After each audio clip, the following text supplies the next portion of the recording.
안녕하세요. 연세 엄마생활연구원의 오수정, 전유진입니다. 나를 사랑하는 엄마, 우리 아이의 모습 그대로를 믿고 응원해주는 건강하고 행복한 엄마의 이야기. 지금 시작합니다.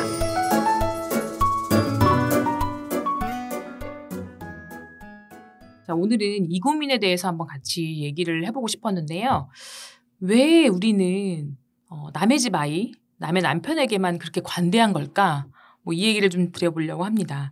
얼마 전에 오랜만에 친구들과 만나는 자리가 있었는데요. 다들 아이들이 고만고만할 때라 서로 고민하는 부분이 좀 비슷했어요. 아이들 건강 이야기, 학교생활 이야기, 성적 이야기, 그리고 가족들 건강 이야기, 부모님 안부, 각자 하는 일에 대한 이야기, 다 비슷해서 시간 가는 줄 모르고 얘기를 했는데요. 그런데 이 친구들과는 언제 만나도 하는 이야기들이 좀 대부분 비슷하게 흘러갑니다. 이제 아이들이 어느 정도 커서 저녁에 혼자 나와서 맘 편히 친구들도 만나고 참 좋기는 했는데 한창 휴가철이기도 하고 그래서 다른 가족들의 안부를 한번 물었죠. 아이들은 잘 크고 있어? 그럼 지금 누구랑 있어? 이렇게 하는 질문에 한 친구는 남편이 1박 2일 아이 둘을 데리고 동해로 여행을 갔다고 하더라고요. 학교 다닐 때부터 저희가 그 커플을 봐왔던지라 누구 아빠 진짜 좋다. 너무 부럽다, 야. 애들한테 정말 잘하는구나. 이렇게 한마디씩 다 칭찬을 했습니다. 그 칭찬을 받은 친구 좀 민망하니까. 아니야, 야. 누구 아빠도 좀, 이런 거 좀 그래. 이렇게 아쉬운 부분이 있다면서 사람 사는 게 다 똑같다고 이렇게 마무리를 하면서 다른 친구한테 또 물어보더라고요. 그랬더니, 다른 친구는 더 부러운 얘기를 하더라고요. 아니, 이 친구는 평소에도 아이 아빠가 남매인 아이들을 번갈아 데리고 아이들 취향에 맞춰서 여행을 간대요. 아니, 그런 아빠가 있단 말입니까? 그런 남편이 있단 말입니까? 이 말에 이어지는 저희의 반응은 비슷하겠지요? 부럽다. 어쩜 그렇게 아이한테 잘한다니. 너는 복도 많다. 이렇게 이야기를 하면서도 야, 진짜 네 남편 괜찮다라고 이제 마무리가 되었었어요. 이런 이야기들 몇 바퀴 오가는 동안에 서로 상대방의 남편, 아이들, 그리고 아이들 학교 생활 이야기까지 모든 주제에 대해서 이렇게 본인은 정작 속 시원하게 털어버릴 수 없는 상황들이겠지만 한 발짝 물러나 있는 제3자가 객관적으로 볼 때 그 정도면 나쁘지 않은 상황이다. 그리고 이런 상황은 진짜 좀 괜찮은 상황이야. 이런 말들을 좀 주거니 받거니 했습니다. 그렇게 신나게 웃고 떠들다가 문득 누군가 한마디 하죠. 야, 왜 우리가 또 남의 남편, 남의 아이들은 다 이해가 되지 않니? 이해 못할 게 없어. 이렇게 농담 반 자조 섞인 말을 하면서 크게 한번 웃고 마무리를 했는데요. 저는 집으로 돌아오는 길에서 문득 그런 생각이 좀 들더라고요. 좀 코미디 같다. 친구들 만나서 사는 이야기하는 그 재미는 알겠는데 그 농담인 듯 진담인 듯 했던 그 말 있잖아요. 우리는 왜 남의 남편, 남의 아이에게만 그렇게 관대한 걸까? 그 생각이 좀 들더라고요. 전 선생님 그 자리에 같이 있었잖아요. 근데 우리 왜 그런 걸까요? 설마 남의 일이라서 그러기엔 우리 너무 진심이었어요. 또 그런 이야기를 듣는 친구가 마음이 좀 편했으면 하는 그런 마음 아주 강한 진심이었잖아요. 근데 우린 왜 그런 걸까요? 저희만 그런 건 아닐 거예요. 저희만 그런 건 아닌데, 그런 생각은 들더라고요. 저는 이제 부모님들하고 면담을 하면서도 항상 부모님들이 이제, 우리 애가 어떤 점이 부족한가요? 뭘 도와주면 좋을까요? 항상 그런 식으로 먼저 이야기를 꺼내세요. 분명히 본인의 아이이고 본인이 이 아이에 대해서 굉장히 자랑스러워하는 면이 있을 텐데, 그런 면을 드러내는 것들을 굉장히 좀 터부시하는 우리나라의 문화가 있지 않나 싶습니다. 사실 저희는 예전부터 좀 낮춰서 얘기하는 거, 저라고 나나 이런 게 아니라 이렇게 좀 낮춰 표현하는 것들이 더 겸손이었던 민족이었기 때문일까요? 그래서 사실 사람이 살아가는데 희노애락이 다 있지요. 그런데 내가 즐겁고 내가 행복한 얘기만 막 하는 거는 사실 좀 눈치가 보이는 거예요. 그쵸. 내가 이렇게 친구하기 어렵죠. 네. 쟤들 앞에서 이렇게 즐거워도 되나? 저 아이 앞에서 이렇게 행복한 얘기 계속해도 되나? 뭐 그렇다고 그 상대가 굉장히 불행한 사람들은 아닐 거거든요. 그냥 평범한 친구인데 왜 평범한 친구에게도 그런 얘기를 편안하게 못하는 걸까? 대신 또 그런 친구 앞에서 야, 나 이런 것도 되게 힘들고 저런 것도 되게 슬프고 또 이런 이야기는 너무나 편안하게 하게 되는 거죠. 사실 그 친구가 제 힘든 얘기를 들으려고 나온 건 아니고 그 친구가 무슨 상담사도 아닌데 우리는 왜 즐겁고 재미난 얘기를 전달하는 것보다 이렇게 힘들고 어려운 이야기를 하는 걸 더 편해하는 걸까? 저도 좀 그 점이 궁금하기도 하더라고요. 그런데 저는 또 반대로 이런 생각도 들어요. 아마 친구의 기쁜 이야기를 들으면 제 표정이 관리가 안 됐을 것 같다. 부러워 말하면서도 뭐야. 나는 이런 생각이 들었을 것 같아요. 잠깐만요. 괜찮습니다. 평소에 늘 하고 계시고 저희 그런 사이 아니니까 얼마든지 제 걱정하지 마시고 하셔도 되고요. 네. 그래서 또 친구가 조금 힘들다, 속상하다 이런 얘기를 들으면 나만 힘든 건 아니구나. 나 말고 쟤도 좀 힘들고, 저 언니도 좀 힘들고, 저 엄마도 좀 힘들고, 다들 사는 게 비슷비슷하구나, 고만고만하구나 하고 좀, 나쁜 마음에 안심이 되는 부분도 있어요. 남이 나만큼 힘들었으면 좋겠다. 이건 아니지만, 그냥 나만 이렇게 힘든 게 아니구나라는 사실이 좀 위로가 돼주거든요.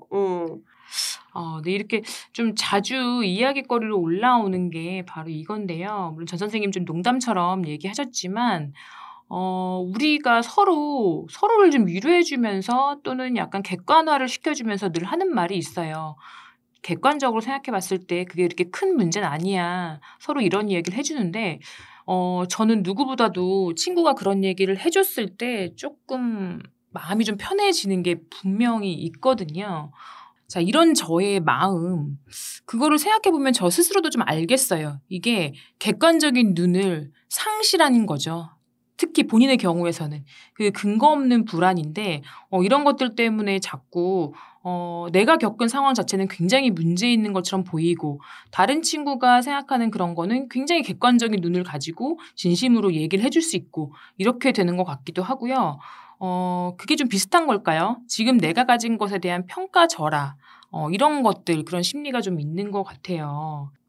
어떤 분은 그런 이야기도 하십니다. 타인에게 관대한 건 상대방의 일이기 때문에 그런 거지만 더 나은 내일을 위해서는 본인의 상황에 대해서 그리고 아이들에 대해서도 부족한 점을 더 찾고 냉정하게 평가해야 한다. 이런 얘기도 하시는데요. 정말 그럴까요? 우리 자신뿐 아니라 아이들한테 미치는 영향 분명히 있을 거예요. 네, 저는 제 성격을 제가 좀 객관적으로 봤었을 때 무언가가 준비가 안 되면 좀 굉장히 그것이 가져올 나쁜 결과를 많이 상상하면서 걱정도 많고 좀 근심도 많은 사람이에요. 그래서 저는 아이들이 준비물을 안 챙겨가는 것에 대해서 굉장히 제가 불안합니다. 저희 아이들은 어제도 저희 둘째 아이가 떡하니 체육복을 놔두고 갔어요. 그런데 오늘도 놔두고 갔더라고요. 그만큼 이 아이는 체육복이 없어도 학교에 가서 이렇게 잘 대처를 하나 봐요. 근데 저는 학생이 당연히 체육복을 가져가야 되는 거고, 그 체육복을 안 가져갔었을 때 선생님에게 혼나지 않을까. 그런데 선생님한테 혼나면 혹시 그게 우리 아이의 학교 생활에 영향을 미치진 않을까. 나라면 선생님한테 혼나면 그날 하루 종일 너무 기분이 나빠서 아니면 너무 속상해서 하루를 망칠 것 같은데 이런 불안감이 제 안에서 막 솟아나고 있거든요. 사실 오늘 아침에도 학교 앞에다가 이 체육복을 갖다 놔주고 선생님에게 연락을 드려야 되나? 진짜요? 이런 고민을 했었어요. 근데 사실 안 하시고 오셨죠? 네, 전 안 하고 왔습니다. 잘했어요. 근데 어제도 안 가져갔다고 말씀을 드렸죠. 그래서 사실 어제도 아이가 집에 오자마자 제 첫 번째 질문은 야, 너 체육복 안 가져갔더라. 안 혼났어? 이제였거든요. 그래서 저희 아이가 엄마 그냥 다른 반에 친구 거 빌려서 썼어. 이렇게 얘기를 하더라고요. 그러니까 아이 자체는 그거에 그렇게 불안해하지 않는데 그럼 거기서 끝나야 되는데 전 또 계속 물어보는 거죠.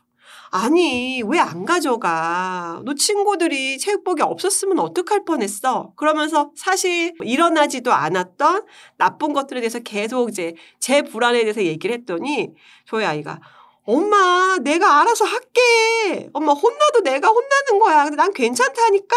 이렇게 얘기를 해주더라고요. 그래서, 이제는 이 아이들이 제가 하는 말들, 그리고 제가 느끼는 불안에 대해서 이 아이들도 충분히 느끼는구나. 그러니까 엄마, 괜찮아. 우리는 괜찮으니까 엄마 좀 진정해.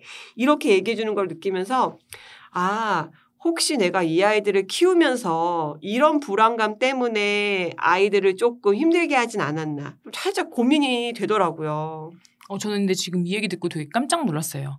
사실 평소에 제가 막 이러면 어떡하지 저러면 어떡하지 이런 얘기를 했을 때 굉장히 대범하게 괜찮아. 알아서 대처해. 할만하니까 그런 거야. 라고 아주 단호하게 단호박처럼 말해주던 사람이었는데 그러니까요. 이 주제가 그거라니까요. 본인의 경우에는 객관화가 안 된다는 게 이제 여기로 좀 다시 돌아와 봐야 될 것 같고요. 아까 그 전 선생님 얘기한 것 중에 그 엄마가 일어나지도 않는 상황에 대해서 불안해하는 거 사실 이게 지금 뭐 그 아까 말씀드린 그 아이는 잘 커서 이제 엄마를 오히려 다독이고 걱정하지 말라고 하는 큰아이가 돼서 다행인데 이 방송을 듣고 계시는 분들 중에 혹시 영유아 부모님들이라면 저희가 저희 고민을 얘기하려다가 갑자기 또 바뀌었는데요. 어쨌든 이 방송을 듣고 계시는 분들 중에 영유아 그 부모님들이 계시다면 좀 기억해 주셨으면 좋을 것 같아요.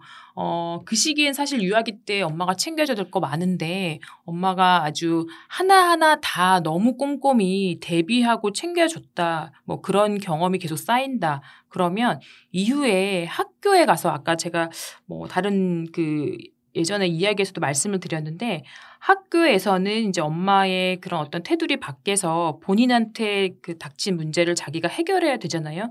그랬을 때 문제 해결력이 확실히 떨어진다는 그런 연구 결과는 굉장히 많이 나와 있어요. 그래서 지금 이 아이를 위해서 비 오는 날은 장화 신고 햇빛 나면 운동화 신게 아이의 그 유치원 사물함에 가득가득 채워놓고 계시는 분이다. 또는 내가 어디 갈 때 가방 한가득 이것저것 다 챙겨놔야 되는 분이다. 그러면 내가 일어나지도 않는 상황에 대해서 너무 걱정하고 있구나. 이런 나의 모습이 오히려 아이의 문제 해결력을 좀 떨어뜨릴 수도 있구나. 이런 경각심을 좀 가지셨으면 좋겠고요. 자, 그리고 다시 이제 우리가 그 얘기로 좀 돌아와 볼까요? 왜 우리가 이렇게 남에 대해서는 좀 관대하고 나 스스로에 대해서는 객관적이지 못할까 이 얘기를 좀 다시 한번 해볼 텐데요. 그중에 하나의 또 제가 생각하는 원인이 내가 가진 거에 대해서 그 자원에 대해서 자꾸 평가절하하는 게 좀 원인인 것 같다. 저는 좀 그렇게 좀 생각을 하게 되는데 이런 게 반복된다면 결국 아이의 자존감도 부모의 자존감을 뛰어넘을 수가 없잖아요. 그래서 오늘 우리 같이 한번 좀 달라져 봐야겠다 뭐 이런 생각을 좀 하실 필요가 있을 것 같아요. 어떻게 노력해보면 좋을까요? 저 같은 경우는 제가 아까 말씀드린 것처럼 부모님 자체가 좀 불안도가 있다. 이렇게 생각을 하신다면 전문가의 도움을 받는 게 가장 확실하고 좋은 방법이지 않을까 싶어요. 뭐 진료는 의사에게, 약은 약사에게 뭐 이렇게 얘기가 있는데 저도 몰랐는데 사실 인간은 누구나 다 어느 정도의 불안 수준을 가지고 지낸다고 하더라고요. 그런 불안 수준이 있기 때문에 위험에 대해서도 스스로 좀 본인의 몸을 조절할 수 있는 거고 뭐 위험한 행동이라던가 불편한 행동에 대해서도 하지 않을 수 있는 거라고 하는데 이제 그 불안이 어느 수준을 넘어서면 굉장히 한 인간의 또 일상을 불편하게 만드는 거지요.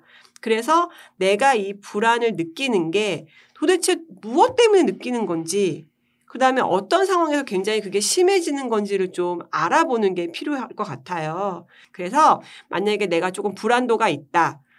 그리고 나는 뭔가를 이렇게 미리 준비하지 않으면 그것 때문에 내 아이의 뭐 하루 생활이라든지 내 하루 생활에 조금 문제가 있더라 하시는 분들은 이런 카더라 정보 뭐 이런 거 믿지 마시고 좀 전문가들의 도움을 받아보세요. 우리나라 병원비 엄청 저렴하고요. 병원 방문 굉장히 쉽습니다. 지금 또 주변에 생각보다 이런 마음의 병을 다루어주는 병원들이 굉장히 많이 생겼어요. 또 이런 좀 공상도 한번 해봤어요. 내 상황이 진짜 문제되는 상황인지 좀 객관적인 시각으로 보려고 하는 거 그거 중요할 것 같은데 저처럼 이렇게 옆에서 객관적인 눈으로 본인 일과는 달리 객관적인 눈으로 말해주는 친구가 있다면 좋은데 그런 친구가 없다면 이런 건 좀 어떨까요? 아이들의 걱정 인형과 같은 뭐 불안을 잠재우는 앱이 있으면 얼마나 좋을까? 그런 걸 개발하면 뭐 예를 들어 뭐 빅데이터 기반으로 해서 엄마들의 고민 뭐 사실 되게 비슷하잖아요. 대부분이 근거 없는 불안에서 나오는 건데 실제 그 일이 일어날 확률은 아주 적습니다. 뭐 이런 걸 쉽게 들려주는 앱이 있으면 마치 시리아 이런 거 어때? 라고 대꾸해주는 제가 지금 시리아 했더니 갑자기 저의 아이패드에서 반응을 하는데 이렇게 대꾸해주는 그런 게 있으면 좀 덜 할 수 있으려나? 그러면 좀 불안 때문에 휘몰아 다니는 사람들이 줄어들려나? 뭐 그런 안심 서비스? 이런 앱이 있으면 어떨까 하고 잠시 생각을 해봤는데 그러면 더 의존하게 되려나요? 저는 그렇게 물어보면 저희 방송으로 연결을 해줄 것 같아요. 불안해요? 그럼 여기서 정답을 찾으세요. 아이 때문에 속상하세요? 그럼 여기서 정답을 찾으세요 하면서 엄마생활연구원으로 이렇게 자동 연결해 주지 않을까 싶은데요. 저는 그래서 이게 빨리 이루어지면 좋겠네요. 저희 그 방송을 통해서 저희가 항상 말씀드렸던 엄마들의 걱정을 좀 덜어드리고 걱정할 필요 없어요. 생각보다 잘하고 계십니다. 이렇게 응원할 수 있는 저희 방송을 통해서 조금 위안을 받고 위로를 받으시면 어떨까 그런 생각도 듭니다. 네. 아주 좋은 이야기 잘 들었고요. 그런데 저는 본인이 좀 자기 스스로를 더 수용하고 내가 가진 것들에 더 집중하는 연습을 해야 될 것 같다는 생각을 좀 해요. 어떻게 하면 좋을까? 내가 가진 것들을 더 좋아하려면 어떻게 하지? 뭐 이런 고민을 해봤는데 저는 가끔 이런 것도 해봤어요. 종이에다가 가로선을 쫙 그고 실제로 내가 걱정하는 걸 그거 일어났던 게 어떤 게 있었는지 또 이게 저 아이의 문제라면 이게 진짜 걱정이 될 만한 건지 이런 걸 막 혼자 상상하면서 적어보기도 하고 그러면서 마음을 좀 다잡기도 했거든요. 네, 저는 그냥 솔직하게 좀 질투가 난다. 저 떡 부럽다. 이렇게 그냥 편안하게 받아들입니다. 남의 떡이 커 보일 수 있다. 아니 실제로 클 수도 있어요. 누구나 다 똑같은 떡을 갖고 있는 건 아니니까요. 그렇다고 내가 나보다 큰 떡을 갖고 있는 사람에 대해서 저 떡 나도 갖고 싶다, 부럽다 이렇게 얘기하는 게 스스로 깎아내리는 건 아니라고 생각하거든요. 그냥 부럽다는 그 감정에 대해서 표현하는 건 저는 괜찮다고 생각해요. 뭐 이런 말도 있잖아요. 질투는 나의 힘. 사실 질투를 느끼는 거는 인간의 본성인데 그냥 질투가 난다, 부럽다 이렇게 그냥 편안하게 받아들이시는 것도 한 방법이지 않을까요? 네, 지금 저 선생님이 얘기하는 거는 그러니까 내가 가진 것들이 내 것이기 때문에 평가절하되고 이건 객관적인 눈을 상실한 평가절하되고 똑같은 것도 다른 사람이 그런 문제가 있다고 느끼면 그게 그렇게 큰 문제처럼 안 보이고 이렇게 객관적인 눈을 상실한 것 그거에 대한 얘기가 아니라 실제로 정말 객관적인 눈을 장착하고 봤을 때도 그런 상황일 수 있다. 이거에 대한 얘기를 좀 해주셨는데요. 네, 정답이 없는 게 당연하죠. 그렇지만 우리부터 좀 생각을 좀 한번 해볼까요? 그리고 다음에 저희 아까 초반에 말씀드렸던 그 친구들 또 만나면 야, 니네도 한번 같이 생각해봐 하고 좀 던져볼 필요가 있을 것 같아요. 이 방송을 들으면 친구들이 안 만난다고 할 것 같은데요. 제가 좀 확인해봤는데 안 듣고 있는 것 같았어요. 네. 일단 저는 그 어느 순간부터 그냥 아이들의 문제라면 이렇게 생각하기로 했어요. 우리 때보단 잘 살겠지 이런 막연한 생각이 좀 들었습니다. 나보다는 분명 나은 면이 있으니까 우리 세대만큼은 잘 살겠지. 다만 그 아이가 겪는 일들에 대해서 내가 좌지우지하려는 것만 안 하면 되겠지. 난 그걸 조심하고 좀 마음을 다스려야겠다. 이런 생각을 좀 하게 됐는데요. 어른들도 이야기하다 보면 늘 하는 말들이 그거잖아요. 야, 그래도 넌 나보다 낫잖아. 뭐 이런 이야기들 농담처럼 하는데 그런 이야기를 하다 보면 이 막연한 불안감 또는 막연한 동경 이런 것 자체가 내가 잘 아는 분야 그런 분야의 고통이나 시련이면 그게 조금 이해가 되고 근데 그렇지 않은 부분에서는 짐작이 안 돼서 거기서 오는 차이가 아닐까 싶어요.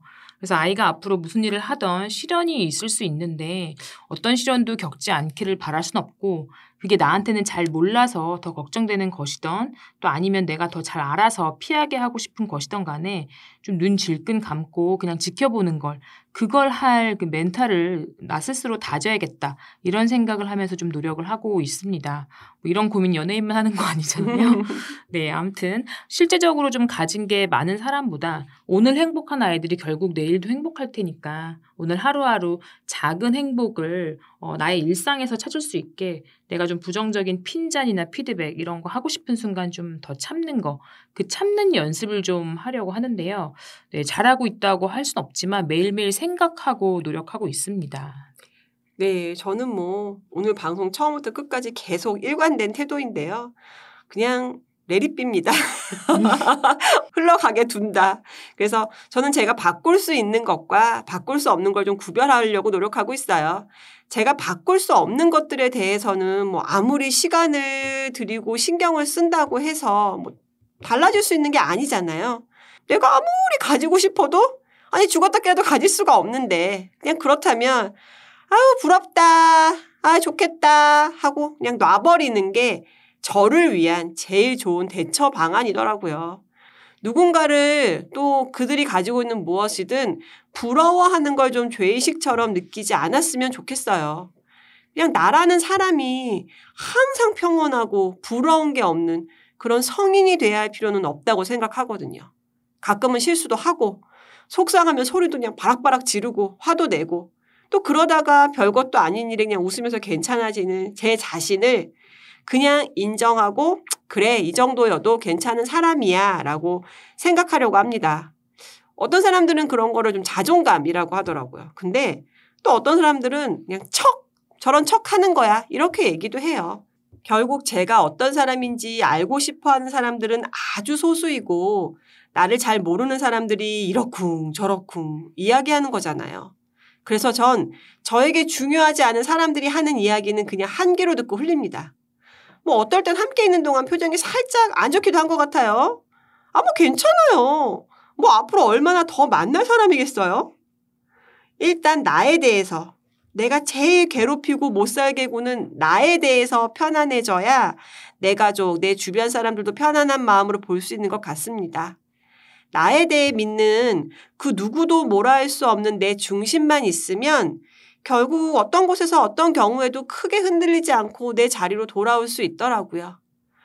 제 아이에게 제가 가르치고 싶은 것 이거 하나, 또 제 아이에게 물려주고 싶은 것 바로 이겁니다. 내가 나를 인정하고 믿는 그 중심, 그거 하나거든요. 그 중심 하나만 잘 지키면 어떤 삶을 살아내는지 제가 살아있는 모델이기 때문에 저는 오늘도 최선을 다해서 즐겁게 살아야겠지요? 아, 네. 박수 치고 싶어요. 쳐주세요. 네. 이 얘기를 들으면서 그 생각이 났는데, 그 행복, 주관적인 안정감에 대해서 연구하는 그 서운국 교수가 쓴 행복의 기원이라는 책이 있어요. 자꾸 행복 이야기하는 거 저도 좀 썩 내키진 않는데, 저는 그 책 되게 좋아하거든요. 그런데 그 책에 이런 말이 있어요. 사람들 각자가 생각하는 삶의 조건들 있죠. 건강이나 돈, 뭐 또 다른 어떤 것들, 이런 삶의 조건들과 행복이 분명 관련은 있는데 객관적으로 얼마나 많이 가졌느냐보다 내가 이미 가진 것을 얼마나 좋아하느냐, 그게 행복과 더 깊은 관련이 있다. 이렇게 써 있습니다. 다시 말하면은 지금 우리 아이의 모습, 우리 남편의 모습, 나의 지금 있는 그대로의 그 모습 자체를 얼마나 좋아하느냐가 행복과 더 깊은 관련이 있다고 해요. 많은 사람들은 무엇이 되기 위해서 전력 질주를 하면서 비커밍에 눈을 두고 살지만 정작 행복이 담겨 있는 곳은 비잉이다. 이런 얘기가 있어요. 즉 뭐가 되어야 행복해지는 게 아니라는 이야기인데요. 그렇다면 우리 아이의 오늘, 나의 오늘을 참으면서 우리가 뭔가가 되고 나면 그때 행복해질 거야. 이렇게 하신다면 평생 그 경지에 도달할 수 없다는 얘기겠죠. 오늘도 옆집 아이, 다른 집 아이에게는 그렇게 관대하면서 우리 아이에게만은 든든한 버팀목이 되어주지 못해서 괴롭다. 이런 분이 계시다면 저희 이야기를 들으시면서 함께 생각해보면 좋겠고요. 엄마 마음 다잡는 나만의 비법, 좋은 아이디어 있으시면 저희에게도 같이 공유해 주시면 감사하겠습니다. 우리 아이도, 부모인 나도, 우리 아이가 만나게 될 아이들도 모두 다 건강한 삶을 누리기를 바랍니다. 오늘 이야기는 여기까지입니다. 다음 시간에 더 유익하고 재미있는 이야기 들고 오겠습니다. 오쌤, 전쌤과 함께하는 건강하고 행복한 엄마의 이야기. 다음 시간에도 함께해요. 안녕.